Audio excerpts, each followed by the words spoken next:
Ayan, magandang araw mga lods mga idol. So, bali nagluto tayo ng fried chicken. Ayan, luto rin ba kayo nagluto ng fried chicken? Ayan. So, ayan, tumatulong-tulong yung mantika dahil sa sobrang init. Ayan, so, bali hindi na siya pinatulutang sa mantika dahil pintilan siya. So, kalahati lang. Para pag nabaliktad ng kalahati, luto na ulit.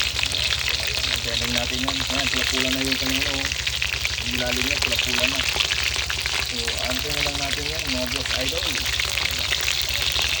Ayan, tingnan natin yung maya. Ayan, tingnan natin ako. Ayan, tumatalo kasi ng pika. Ayan. Ayan, lagyan natin yan ng pang 50 times. Nakay chicken, yung 50. So, kakalutang talaga yan sana. May sisarap talaga yung mulutang ka. So, okay. Tuwan tayo sa mantika. So, ayan, okay na yan. Tingnan nyo. Ang ganda, ang sarap. Ayan na. Let's go.